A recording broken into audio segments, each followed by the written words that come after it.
it starts, smallest piece of skin in the game that I consider valid is 1 point, and that's a valid email address, right? Because you don't give your proper email address to anybody. So this is one skin in the game point. Okay, so you see, I like to put numbers to things. Then what if somebody says, okay, I like your product, here's $20 for a pre-order. Lots of skin in the lots of skin in the game, right? So that is the first thing. Hey, welcome to the Product Compass podcast. My name is Paweł Churyn. Here I interview product management authors and leaders to get an actionable advice on how to build and grow customer-facing tech products and exceptional product teams. Today my guest is Alberto Savoia, the first director of engineering at Google. Alberto is currently an innovation lecturer, coach, and agitator at Stanford University. He's also the author of an international bestseller, The Right It. In this episode, we discuss why so many ideas fail and, most importantly, how to make sure your ideas succeed. Are you ready? Great. So let's get into it right now. So Alberto, thank you for being here. Welcome to the Product Compass. I'm a big fan of your work, in particular your book, The Right It, and I will have a few questions about it. But before we go into the details, I would like to ask you about your journey and what is your story. Can you tell us a little bit about yourself? Thank you. Yeah, it's great to be here. I've been following you. You've been following me. You're like the number 2 product management expert on LinkedIn. Let's make you number 1, and I'll be happy at number 2. My journey, I started, I was born in Italy. I came to the US and I landed in Silicon Valley. And of course, I became enamored of science and technology. So my degree is in math, but I became a software engineer and I really loved computers. I spoke well with them and they spoke well to me. I was very lucky. Like the first real job I landed was at Sun Microsystem when it was a little startup, pre-IPO, and then it became this giant company. That was my first startup experience. And then after 13 years, I left Sun Microsystem to do my first startup. And we raised $3 million in venture capital. 18 months later, we were acquired for $100 million. So I started to think, wow, boy, this is so easy. Why doesn't everybody do it, right? I called my friends in Italy. Hey, Mario, come to America. Great story. I sold my first company. I joined another little startup that nobody knew at the time called Google. And then, Google became Google. So that was like 3 times in a row. And I thought, boy, I'm really good at picking company. And this is really easy. So I thought I was the Italian Steve Jobs, Stefano Giobini. And I thought, okay, Google is going to be fine with or without me. So I left Google and I thought, okay, now I'm going to do another startup. And this time I'm going to raise more money because, if I turn 3 million into 100 million, I should be able to turn 30 million into a billion. Of course, the math doesn't work that way, right? But it was a nice model. So I did my second startup, raised almost 30 million, 25 million. We did all the due diligence for this new product. It's a software development tool, but everybody told us, if it can do what you say it will do, if you build it, we will buy it. So I was convinced, the VCs were convinced. I convinced, 60, 70 people to join our company and get stock options in the startup. We built exactly what we said we were going to build, and we launched it. And it was really hard. A few people bought it, but nowhere as many as we thought would buy it. And so for the first time, I was bitten by failure. And that's when I started this process of introspection, right? How can it be that people that really know how to build, they do their market diligence, their market research, they build what they said they were going to build, and the people said they were going to buy it. And then we launch it, and it didn't happen. So there is a bug in the system, and I resolved, I'm going to find that bug because it's very painful. And out of that came the idea of Pretotyping. So I returned to Google after this startup that didn't work. And Google was having the same problem, right? It's not just a startup problem. Remember Google Wave, Google Glass, Google Plus, a lot of products built by the very same people that brought you Google Search, Gmail, Maps, all these successful products, and they fail. So my passion became in product management to make sure that you build products that if you build them, people will like it. And I found out that there's a very big gap in how people do that. It's a lot of voodoo. It's more like alchemy than chemistry. It's more like astrology than astronomy. And so I said, well, I'm a math and science background. I'm going to put some science into it. So that's my maybe too long story. Yeah, I experienced it also in the past when building a product, and many people told me that they will build it and buy it, and They invited us for every possible meeting. All the doors were open. This was a B2B product. And I remember that after we built it, people didn't want to open their wallets. Why does it happen? What is the reason that we keep making those errors? Well, the simple reason is that people fall in love with an idea, right? So we agree on this number, right? About 80% of new companies, new products, new services, new movies, new books fail in the market, right? So anybody who's been in business for a while knows that this is the case. So your reason, right? It's called Wittgenstein's ruler. Said, look, when you use a ruler to measure a table, you also use a table to measure the ruler. So if you measure the table and the ruler says it's 1 kilometer, you think there's something wrong with this ruler, right? So you keep building things wrong. So I said, how is it if 80% of products fail in the market after doing market research and nobody builds a product, nobody said they're going to build this product, it sucks, and they build it. So they do the market research and then it fails. So clearly the problem is in how we do our market research, right? You said a magic phrase, which is people don't open their wallet. So one of my expressions is, it's much easier to get people to open their mouth than to open their wallet. So that is the ultimate test. And I realized there are several problems. So one of the main one is that people, when they do market research, they do not collect skin in the game. So what does skin in the game? If I ask you, hey, here's my new product, like this nice beautiful blue notebook, would you buy it? And you'll probably say, yes, okay, yeah, it looks nice. I would love it. It has a nice Google logo on it. I said, great, I'm going to manufacture 1 million of them. And then I go and sell it. I said, yeah, at the time I need it. And right now I would not want it. If, on the other hand, you say, yes, Alberto, I would buy. And by the way, here's $1 deposit, so I'll buy one of the first ones. It's another matter. So the concept of skin in the game, I like to have props when I teach the class. So this is a skin caliper, right? So you use it to measure technically, how much body fat you have. So here's how I try to tell my students, say, okay, you have a new product and you go to the market and there's many types of feedback that you can collect. Okay, so I put them in this card. So let's see what the feedback may be. One of them is you ask people and people say, yes, I would buy.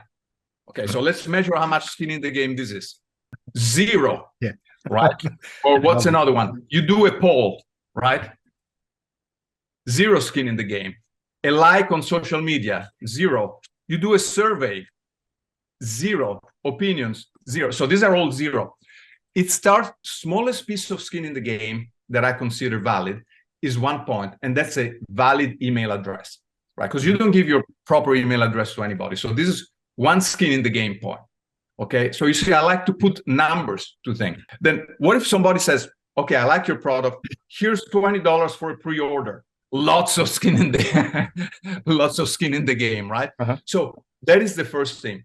If your market research data does not have skin in the game, it does not count. I mean, it really counts like 0 points. You could have 1 million views on YouTube, and to me, it's worth less. 1 million views on YouTube is worth less than somebody giving you $20 to buy an order. So that's one of the key problems that I discovered in market research. Okay, talk a lot about using data and collecting data. So can you tell me a bit about this concept of your data, your own data versus others people's data? Right. So when I tell people, one of the big expressions I learned at Google is data beats opinion. All right. So people say, okay, great, Alberto, I will give you data. The data shows that, people spend $1.2 trillion to buy shoes. Okay. So, and Nike sells, $20 billion worth of shoes each year. So there is a data that the market will work. And so our new shoe will be a success because it's such a big market. So that's what I call OPD. That's other people's data, right? Just because others have succeeded with a similar idea doesn't mean that you will succeed. But also, just because others have failed with a similar idea doesn't mean that you will fail. Think about Tesla and electric car, right? So if Elon Musk did the market research on the past data on electric cars, he would have seen failure after failure, right? Honda failed, Ford failed, Toyota failed. Basically, there were no electric car success. But then what did he do? He collected his own YODA. YODA stands for your own data, right? So and by the way, YODA, remember, must have skin in the game, right? So if it doesn't have skin in the game, it also doesn't count. So here's a typical example, right? Since everybody knows the Tesla story, said, Well, instead of saying, if I build it, will you buy it? He goes to the market and said, if you buy it, if you give me a pre-order, I will build it for you. And you may have to wait 1 or 2 or 3 or 4 or 4 years. So imagine if I really, really want a sexy Tesla electric car and I put down $5,000 deposit, that is significant skin in the game, and that is YODA. So you collected data about your own car, right? Teslas were kind of sleeker, sexier, faster than, say, kind of the previous electric cars. So any data about the previous electric cars did not apply because they were just there for, a ecological reason. So collect YODA, your own data, ignore all the successes and other failures in the market completely. Yeah, that's pretty strong statement. Yes. You ignore it because, look, with Pretotyping, right, what I teach is it's so easy to collect your own data. It's actually easier to collect your own data. If people will buy your idea, I'm using this as a silly example, right? The Google branded booklet, notebook, it's much easier to collect your own data than to go and research how many notebooks are sold in the US, what is the average price. This is own data, it's new, it's recent, it applies to your idea. So that's why I'm a big fan of it. Also, you mentioned in the book, there is this concept of XYZ hypothesis. Yes. And you can use it together with collecting your own data, right? How does it work? The method I teach is very systematic. It's like, it's the scientific method. You start with a hypothesis and then you do experiment to see if your hypothesis is true. When I tell people, what is your idea? Usually they give very, very, very vague explanations. Since we started using Tesla, let's use it as an example, right? Because everybody knows. Here's a bad example of an XYZ hypothesis, of a hypothesis. People want to save the environment and they also want sexy and fast cars. So we're going to build a car that is electric, but it's also fast and sexy, and a bunch of people are going to buy it. So these are so many problems, right? It's a very fuzzy idea. Who are these people? How fast is this car going to go? How much is it going to cost? What percentage of them will buy it? So I teach them to take their fuzzy idea and turn it into a very systematic hypothesis that you can test. So let's take the Tesla Model 3 as an example, right? So Tesla was very successful with the Roadster, the big car, $100,000 car. So the Model 3 was very different, right? It was planning to sell for like $40,000. And they would have made many, many, many more, right? Because it's more affordable. So they could have said, people will buy a cheaper Tesla because they want a Tesla, you cannot afford the money. Very, very vague. Think instead, if they thought, well, we need to sell a certain number of them per year to justify building a factory. So in this case, the XYZ hypothesis would be something like this. At least 5% of mid-size luxury sedan buyers will buy a Tesla Model 3 in 2019 for $40,000 or more. Right.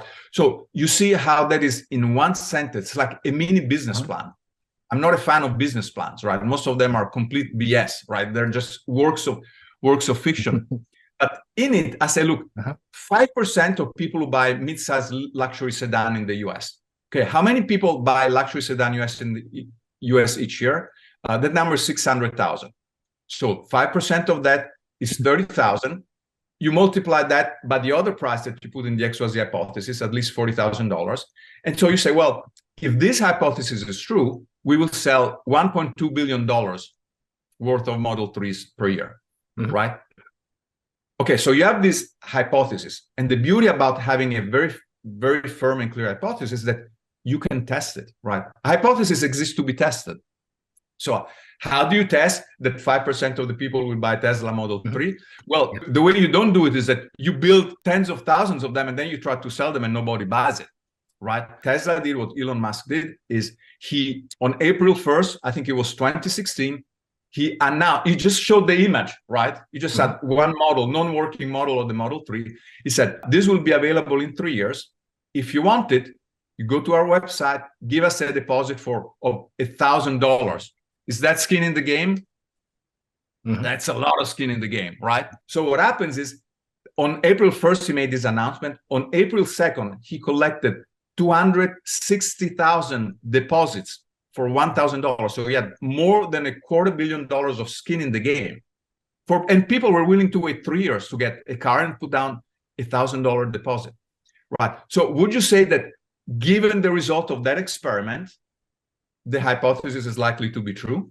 Absolutely. You go and invest, you build the factory, you have those massive investment to build a new car, but you do it with the confidence that there is a market.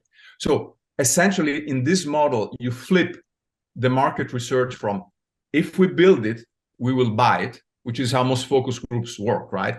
Or surveys, to, if you buy it, we will build it.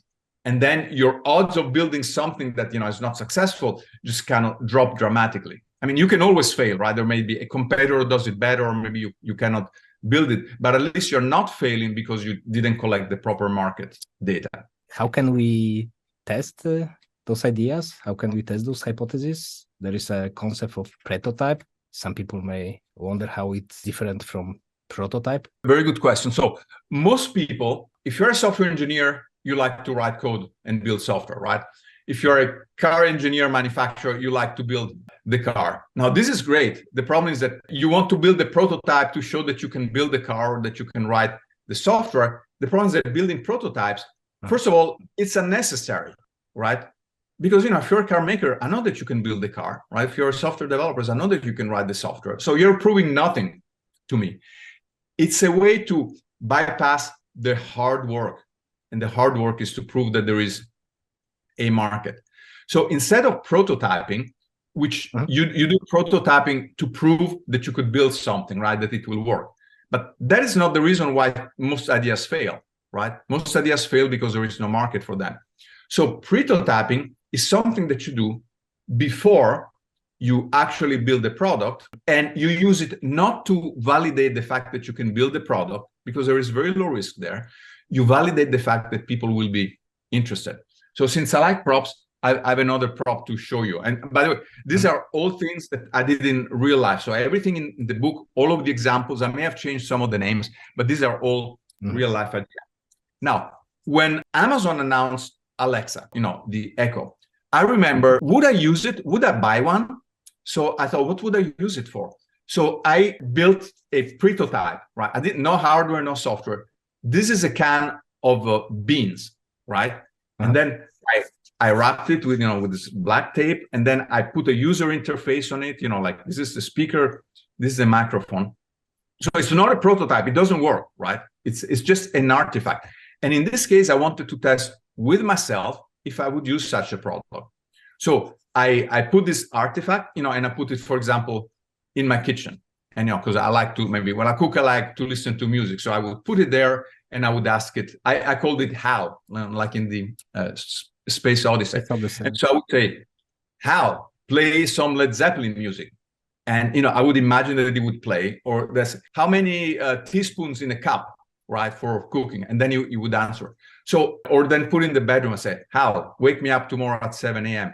So without actually building the proper working prototype, I built this device to test, not if I could build it, but if I would use it, right? So in this case of a prototype, I use it to build it to test on myself. This is just one of the many types of prototypes, right? Some people may have a web service that maybe you call them, you can ask for book recommendations online, right? So maybe you have an idea, said, ask me for book recommendations, and you create a website. You said, I would like to learn so-and-so about product management. Which books do you recommend? Okay, it's an idea, right? You could actually build all the backend and have all the books recommendation, right? To say, okay, if they ask, I would like a book about product market fit, or I would like a book about scaling, and then you would have all this big complex software to do. That's building the product, right? So, but if you want to know if people would like to have your suggestions for a book, right? So before you do all that work, that may take, days, weeks, or months. So you would create what I would call a mechanical Turk prototype. So you have a very simple website. You have, you enter what kind of books would you like a recommendation of? And instead of having the software answer based on your database of recommendations, right? You would answer it personally. So it's a mechanical Turk, because if you read my book, I explain why it's called the mechanical Turk. You haven't built any software. You're simulating the behavior of that software because you want to see if people would actually use the service. Now, let's say you launch it and you get 50 questions a day, and every book recommendation goes to Amazon and you get a commission. I'm just making this idea up, right? So, boy, okay, people want the service, they use it, and I can make $50 a day with just no effort. So I'm going to invest 2 or 3 days to actually build the proper database and website. So that's build the prototype, just like the word pre means before. Before you build the prototype, before you build the product, build the prototype. And of course, I explain and give many, many examples in the book. One thing that I always struggle with is that how ethical using prototypes is, because I often refer to landing page for a non-existing product and use that people have to invest in some form in this product, like sharing their data or investing time or maybe trying to pay for it. Are there any ethical considerations related to prototypes? Yes, and my answer is that prototyping is the most ethical thing that you can do. The most unethical thing you can do is imagine, so you have an idea, you collect money, you get a loan from your parents, or you get money from the VCs, you hire a lot of people convinced that your idea is going to work, even though you know that 80% of ideas fail in the market, all right? So you build this company, you build this startup, you launch it, you waste months, years, millions of dollars. A lot of people quit perfectly good job to join your startup, and then it fails. Now, from my point of view, that is the most unethical thing you can do. It's just like me, a doctor, said, look, you have this condition, I recommend this treatment. And the treatment fails 80% of the time. You have a 20% chance of surviving. People just get it completely wrong. It's unethical to products that don't work, that end up in landfills. You waste the environment, you waste people money. That's really the worst thing that you could do. Prototyping can be done with 100% ethical ways. So an example of the prototype, is how I approach the book, right? Writing a book, you also learn yourself, is a lot of work. Do you agree? Right. I have not started yet. You also agree that most books fail in the market? Yeah. Right. Okay. If I spend a year to write a book instead of, spending time with my family or at work, the publisher spends a lot of money to publish it. It gets launched. I lose time, the publisher loses money, they end up being tossed in the bin because nobody buys them. That's the most unethical thing. So how did I prototype writing a book? Well, I thought, I'm not going to spend a month. So I was at Google. This is an actual copy of the book. I'm going to write a prototype version of the book. I'm only going to invest 1 week of my time. So it was 72 pages. By the way, this is a 10th edition. It's still available for free, right? Because I wrote it at Google. So and Google allowed me to publish it. So I put this out. Initially, I circulated at Google, and then I made the PDF, and it kind of escaped into the wild. And so I had tens of thousands of people read it. And because of, so there was, would you say there was interest in the book? Yes, right? In fact, people translated it even without asking me. They say, well, Alberto, I got the PDF, I translated it into Italian. I hope you don't mind, right? So I knew that there was interest in the book. So it was pretty easy for me to get a publisher. And because I knew that if I wrote the book, the chances of success were 80% instead of 20%, I actually went and invested a year to write a proper book. And then when the book launch was successful, I earned my book advance. The publisher made money. The readers learned some new tools. So a very, very ethical example. Of course, you can take the most ethical thing, right? You can take a syringe that you can use to give medicine. Can you inject people with poison? But in the book, I teach you exactly how to do prototyping in a 100% ethical way. Remember, the most unethical thing you could do is to take money, take time, build a product that nobody buys. It's unethical to do something knowing that 80% of the time it will fail. Yeah, that's a pretty insightful example. But I wonder how much proof is enough? Because in the case of the book, there is just, you did it once, right? But is it possible to start with a cheaper prototype, and then iterate to get more confidence? And how do we know that we have enough confidence? Yeah. Again, I have a lot of videos. I call it the math of success for product managers. Now, I know I like math because I'm a mathematician. Most people do not like math. So I've made it very, very simple, right? So if you can add +1 or -1, I give you the tools to do that. Maybe after you post this, we'll put a link to those lessons. But here are the basics. Your investment in an idea in terms of time and money should be proportional to the data that you have, to the evidence that people will buy. Just this week, I was helping a startup, just 2 Stanford students that have this idea for a product for the construction industry. And they asked 10 of their potential customers if they were interested, and 3 of them signed up to say, yes, we want to work with you. So they're giving skin in the game in the forms of time. It doesn't have to be money all the time. If I give you 2 hours of my time to help you test an idea, that is skin in the game. To me, 2 hours of my time are much more worth than $20. So then they asked me, Alberto, is it okay if at this point we write a very simple version of the software? So we spend 2 weeks and $5,000 to build it.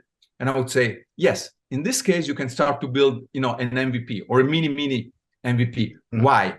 Because you have at least 3 people that want to use it. So let's say you build this and then they like it and they say, boy, we'd like to have this feature and that feature. Then you get more skin in the game, more evidence, and then you can amplify your investment. So your question is very good. You increment. No, think about Amazon. Amazon now, you can buy anything. What did it sell at the beginning? It sold books, right? And it started in the garage. By the way, Amazon is a Pretotype, right? And Amazon does a lot of Pretotype. They're a client of mine. I learned more from them than they probably learned from me. But remember, when Amazon was launched in Jeff Bezos' garage, did they have inventory of books? What do you think? I think they did it manually. They didn't buy any book. They wanted to test, would people buy books online, right? So maybe that the next was the hypothesis. At least 1% of people will buy books online. This is in the early days of the internet. So they created a website. You could see the titles of the book. You could click buy a book. And then guess what? Bezos, went to the bookstore. He bought the book. He shipped the book. He collected the money. Obviously, did he lose money on every transaction? Yes, right? But what did he gain? YODA, right? And that's the most valuable thing. So he proved that people would buy books online. And then he said, okay, because I built this Pretotype, now maybe I'm going to stock up on the 100 most popular books. I'm going to buy a lot of them, but I don't have a full inventory. So you see, you start by having no books. Then maybe you just have the bestsellers because you can buy them at a discount and do well. And then gradually you buy books on Amazon. Then you buy DVDs. Then you can buy books, DVDs, and DVD players. And now you can pretty much buy anything. Yes. So your investment increases based on the confidence that people are using your service and giving you skin in the game. I was also wondering how much hypothesis you need. So in those examples, there's one hypothesis that X of Y will do something, Z, right? But can we have more than one hypothesis related to our product that we would like to test either together or independently?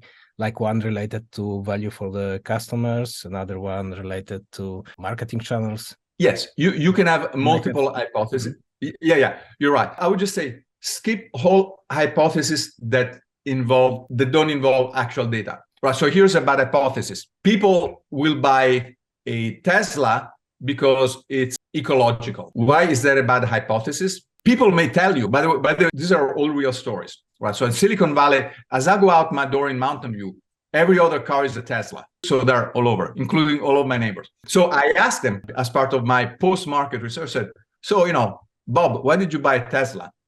And the first answer they gave said, well, because it's electric, it's good for the environment. And I said, well, but Bob, you could have bought a Nissan Leaf, right? Or one of the other electric cars. I said, well, and they're even cheaper, right? They're even better for the environment because they have smaller batteries. I said, yeah, but they're not very sexy and they're not fast, right? So when you come up with hypotheses that you try to read people's mind or listen to what people say, it doesn't work. So as long as a hypothesis is grounded, it's an objective test. It's okay to have it. So you can have a market channel hypothesis. It said more people will buy a Tesla from a Tesla dealership than say online, for example, right?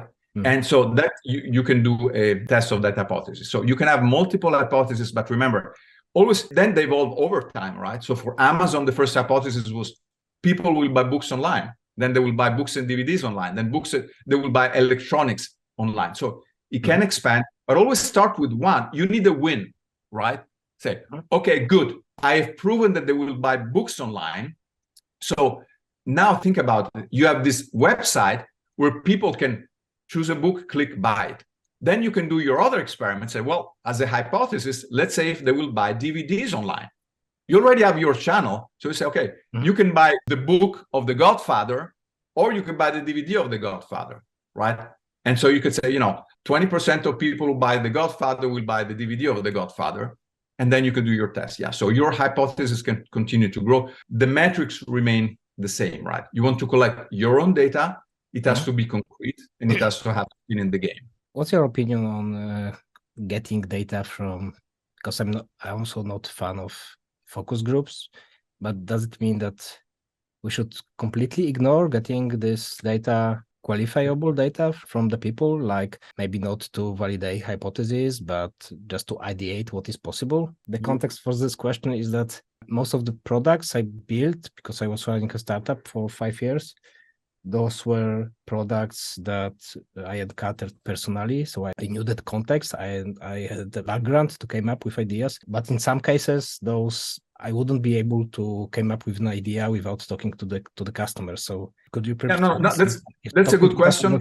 And I think you already hinted at the right answer. So you know intuitively what the answer is. There is 2 different phases in the life of a product of a startup. There is ideation, and then there is market validation.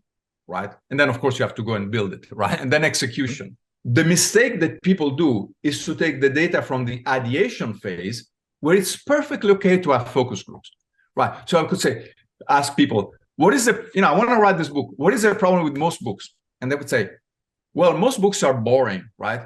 Or they are too long, right? Or they don't have enough examples. So I think, okay, maybe I should write a book that's fun. It's not too long, and it has, a lot of examples. So that is great for getting idea. Or people say, my problem is pillows are too hard. So you do a focus groups on pillows. I can't believe how big the pillow industry is, right? So now everybody, when I was a kid, you just have a pillow. Now you can buy you can buy $400 pillows, right? So you can do a focus groups on pillows and say, yeah, I would like a pillow that's softer, or maybe I like one where I can adjust it, because some nights I want more lift, sometimes less lift. So you say, oh, great, I'm going to have a little pump that I can make the pillow thicker or softer. So it's great for coming up for ideas. So you do a pillows focus groups, right? People say they would like a pillow that smells nice, like lavender, and that's inflatable. So great. So I'm going to make an inflatable pillow with a fragrance diffuser, because that's what the market group has told me.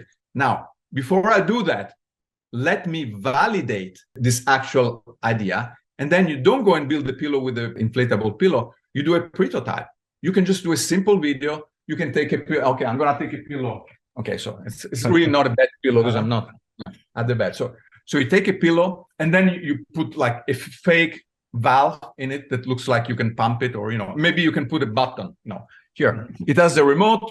I can do the video. By the way, one of the best prototyping techniques is called the YouTube video, right? Because in a YouTube video, you can pretend that the product works, right? Then be careful using it ethically, and I can explain that. So I'm Alberto, and I've invented the inflatable fragrance pillow. First of all, I can program it, say, I want the smell of lavender tonight, okay? And then I push the button, smells fantastic. And then by pushing the button, I can inflate it or deflate it. I would love to build this pillow, but first of all, I need to make sure that there is enough interest. So if you would like Alberto's Magic Inflatable Fragrance Pillow, submit your email address, and if we build it, we will let you know about it. Okay, so I've conveyed what the product would do based on my market research. And by the way, I should say, and because it's a fancy pillow, with the remote and everything, it will cost $90, right? So I create this website, and I go and validate the idea that I got into the focus groups, and maybe it works, maybe it doesn't work, but I've separated the 2 things. Focus groups and surveys are for ideation, and validation. You have to be very tough in ideation. In brainstorming, you have to be open-minded, consider all the crazy idea. When it comes to validation, you say, just give me the data. Does it make sense? Yeah, absolutely. So this is when we define it in terms of design thinking, this is the exploring the problem space, right? That we can talk to the people and then get information about ideas and maybe come up with some ideas. But when validating ideas, we should rely on data and not what people declare on the talk, because it is easy to just open mouth, right? Right. And I'm glad you mentioned design thinking, because a lot of people ask me, well, Alberto, how does prototyping relate to design thinking? So first of all, prototyping, these techniques have been taught in the very same building and rooms where at Stanford, where design thinking was invented and is being taught, right? So as you mentioned, design thinking, it just involves thinking. It's thought line. is doing experiment, is building prototype. And one of the challenges that you have, if you just stop with design thinking, you come up with this beautiful design, and then there is no market validation because it's all done here. Right now, even at Stanford, people say, okay, here's design thinking, how you come up with ideas, how you make design, but then make sure that you also prototype the idea, because a lot of beautiful designs go out in the market and nobody buys them. Yeah, makes sense. In the book, you also mentioned what we should do when the idea doesn't work. What is the best approach? So let's say I built a prototype, I collected the data, and it's either non-conclusive or it turns out that this idea is not a good idea, so I cannot confirm my hypothesis. So what are the next steps? Should I pivot immediately? Very good question. Now, if your focus group, that kind of market insights, so at the ideation, you come up with the idea that said, people really seem to want a pillow that they can adjust the height and maybe, that has a nice smell that helps you fall asleep forever. And you come up with the first iteration, but it costs $90 because it has a complicated remote, it has a smell, it's all electric. So you say, well, maybe the problem, you don't abandon the idea completely. So think about it. One of the phrases we came up with and we teach at Stanford is fall in love with the problem, but flirt with the solution, right? So you fall in love with the idea of an inflatable fragrance pillow or an advanced pillow. Don't just fixate, yes, it has to be electronic, with a 15-step control and, all these electronics.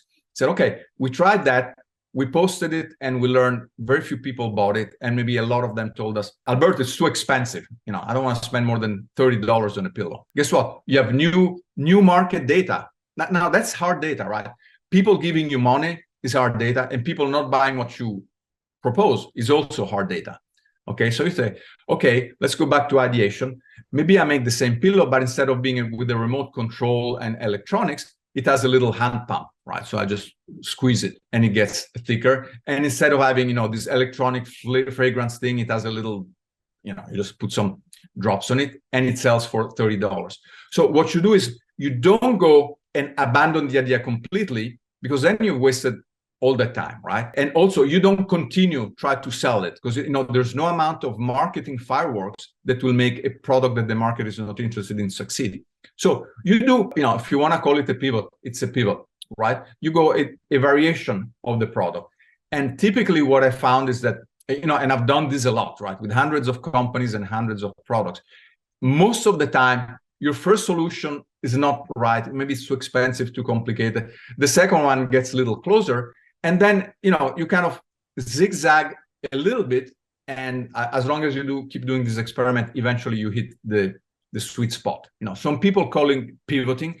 I call it exploring, because the way I see it, here's the space, okay, the space of the solution of, the smart pillows. But they write it, maybe on this corner, right, where it's like $30 and manual, as opposed in this corner where it's like $90 and fancy electronic. So you want to explore the space. Now, what happens?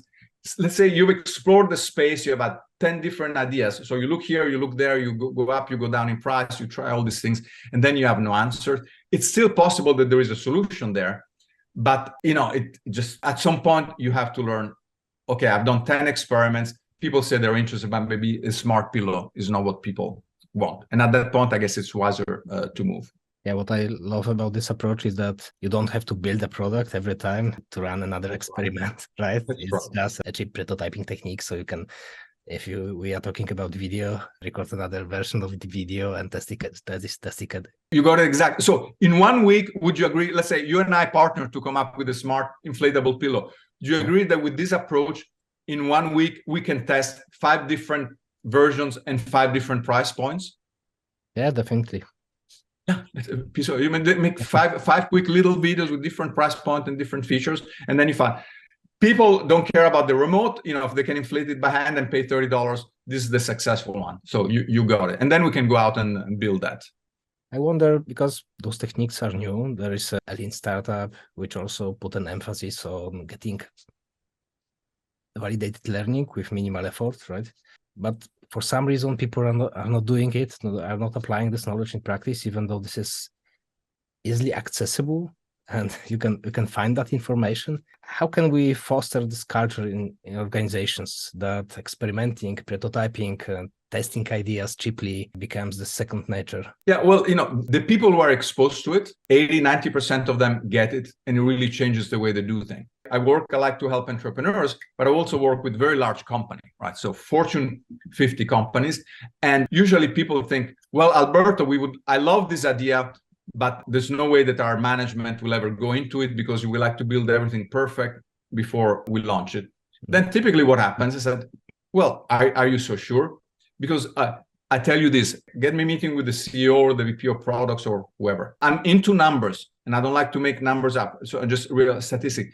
I have never, ever in hundreds of meetings and presentations talking about the prototyping approach, had somebody smart enough at a high level, CEO or VP, who did not say, this makes perfect sense. And typically they say, I can't believe they didn't teach this to me during the MBA, right? The XYZ hypothesis, the prototyping, because I tell them, look inside your own companies. How many projects did you launch with 100% confidence that they were going to be successful and then failed? And if they reach those positions, they've been exposed to it before. So I tell you, it has like 0%. Everybody who hears it understands the logic. Why? Because if you read the book, I hope you can agree. Everything I tell you, right, it just follows logically. Come up with a hypothesis. Is it good to have a hypothesis? Absolutely. Yeah. Is it good to test the hypothesis before you spend a lot of money to build it? Yes, because most of them fail. So does it make sense that you collect skin in the game? Yes. So as an engineer, I look at it like a very simple proof. 2 + 2 + 2 = 6. Okay, find something wrong in it. Nobody has ever been able to find something wrong in it. So yeah, to me, the only way that this will not be adopted is two ways. One, people do not know about it. Number two, three reasons. Number two, people have fallen in love with their idea and they will not hear anything. This is usually entrepreneurs, right? And you know what? Sometimes I have some ideas that I really want to bring them into the world, and I don't care if they will succeed or not. Maybe I'm dying to write a book about squirrels, and I don't care if nobody buys it, right? It's important for me to write this book. In that case, I said, God bless you. Go ahead, make it happen, right? Just don't expect success. But be careful. But if you ask people for money, so as an entrepreneur, I'm very passionate about doing this. But if I ask people for money, either I borrow from friends and family or go to VCs, they don't care about you really achieving your dream, right? So the moment you take other people's money, you must step out to say, well, this is my dream, but I have a responsibility to others. So that's one of the reasons people don't do this market validation. The third one that I found is very psychological, and it's fear of rejection, right? Just like in romantic love, you really like this person, right? And you would like to ask them on a date, but you're afraid of being rejected. So you think, well, maybe, no, I lose a little bit more weight. I want to do something with my hair, or I get a nicer car. So you do all of this preparation and then you don't go and act. So let me tell you, market rejection hurts just like romantic rejection, right? You build your beauty, you're in love with your product, you build it, and then you expect them to love it, and you bring it in the market and nobody buys it. It hurts. I've done it personally. I spent a lot of time doing certain things and I launch them and nobody buys them. And it's afraid. So people don't like to be rejected. They don't like failure. So they keep postponing it. They try to make the product perfect. That's the other reason why you wouldn't want to prototype. I noticed that the more time you invest, the more energy you invest, the more you care about this idea and you want to make it perfect. Right. You want to make it work. Anything else we can discuss, Alberto?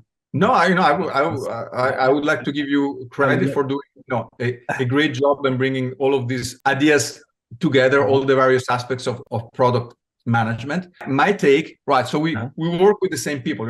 You're much better. I'm an expert in a particular field, right? I consider what I do to be like the ABCs or the basic arithmetic of product management, right? You have to get this right. Then, of course, there's many other steps, right? How do you build a company around it? How do you scale it, right? How do you execute? So there is a sequence, but my goal, my part is to just be there for the beginning. Because if you begin with a product that people want, then I'm sure you agree, everything becomes easy.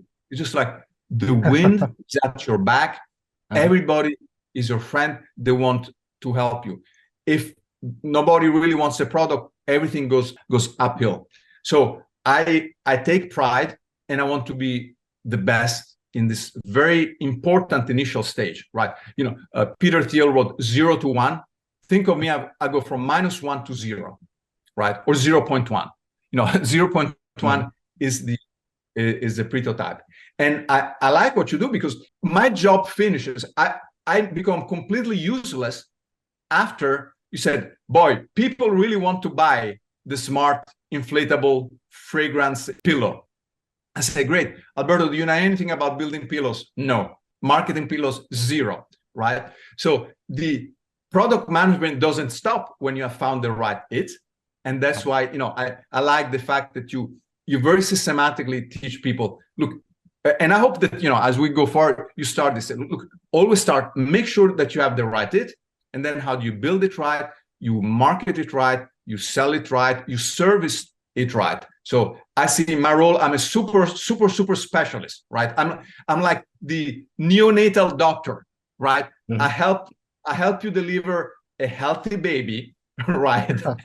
And then, so I say, okay, it's a healthy baby. And then you need a lot of other people to do it. And what I see you doing is that you do very well. So say, look, these are the sequences. These are the best books, I don't know, for scaling up. These are the best books of, for you're the expert. You say, I'm not after I make sure that you have the right it, I hand you to somebody else. And then I go off and help the other people make sure that they're building the right it. So good work. I mean, that's why I contacted you.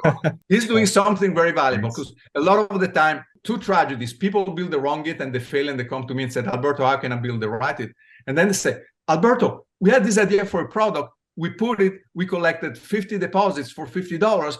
What do we do now? It said, now we have to build the product. Said, okay, now you need to go to other people.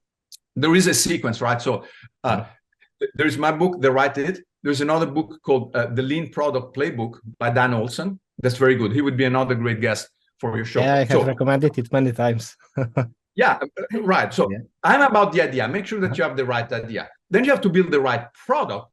And then when you have the right product, maybe you read the Lean Startup, because then you build the startup around it, right? And then maybe you read Blitz Scaling. Once you have the startup, how do you actually scale? So it's important to have the sequence. You don't start with the Lean Startup, because you got to have something to start with, right? And so I believe, just in a sequence, do the ABCs and then kind of grow from that. So I see that's the way that you can really help people, because people think, oh, I buy a book about product management. Or by the way, you also talk about, some of the books you talk about are about user interface, right? User design. These are all things that go into product management, but each of them is separate and comes at the important time. And I think you do a very, very good job of exposing all of these things, but also putting them into context, right? The sequence matter, right? If I want to make pasta, I don't first put the spaghetti and the sauce, and then I put boiling water on top of it, right? You boil the water, then you put the spaghetti, right? And then you drain them and put the sauce. So the sequence matter, and in product development, it matters a lot. Begin by doing your market exploration, the ideation, and then you do the validation, and then you do the execution. Okay, so thank you. That was incredibly insightful. I really appreciate your taking time to share your experience and knowledge. The book is visible all the time, but I also have it here. So once again, thank you. Yes, it is highly recommended. Yeah, I wish I had discovered it previously. I discovered it just this year, but I have been recommending it since then. That's the one comment that I get. I wish I'd read the book before, and then insert failure story, because we could have completely avoided the failure. And every time I hear that, I said, 1, welcome to the club. And 2, thank you, because that's exactly what I wrote the book. Not all failures are avoidable, but some are. The worst way to fail is to fail, and then you go back and said, if I'd only done this little experiment, I would have learned that lesson, right? So people say, is failure good? Is failure bad? And I would say, there's 2 types of failure. There's good failure and bad failure. Good failure is when the value of the lesson is greater than the cost of the lesson, right? So if we build our inflatable pillow, we do it one day doing the video, and we find out people don't want to waste $90. That's a good failure, right? The cost of the lesson is very small. The value is great. Bad failure is when the value of the lesson is much less than the cost of the lesson. We built 1,000 smart pillows that sell for $99 and nobody's buy them. So that is what I consider a bad failure. So I want people to help. If you have to fail, make sure that it's a good failure. Right. I agree. So Alberto, where can people find you if they will have some additional questions or wanted just to reach you? Yeah, so type Alberto Savoia in Google and you get my website, you get the books, relatively unique name, and so I'm the first result that pops up. And now, since you talk about questions, some of the startups I'm working with are working in AI. And so sometimes I get a lot of questions, right? I do my best to answer everybody who asks me a question. Some days, so I said, okay, I cannot. I mean, literally, my hands hurt, right, from too much time at the keyboard. So talk about a prototype that I'm doing right now is with a company that's trying to create an AI version of Alberto, of the author, called AI Berto. And so they ingested my books, they ingested, kind of my videos and some of my Q&As. And so I think in the future, you can ask the real Alberto questions, online, or you can ask the AI Berto. And let's see, if I can put myself out of a job. Right now, I would say half of my clients and people that contact me are trying to figure out how to use AI. And I've never had something happen that fast ever. So it went from 0 to 50%, in 3-4 months. So there's clearly a lot of interest in that. I will also put some links in the video description. Alberto, thanks again for being here today. And hi, everyone. Thank you, Pavel. It's been fantastic. It's been a lot of fun. I think you're doing a great job. And, I look forward to seeing you as #1 on the product market influencers. Thank you so much for listening to the Product Compass podcast. If you liked it, subscribe to my YouTube channel and consider leaving a reaction or comment, as it helps the algorithm. Let's learn and grow together. Take care.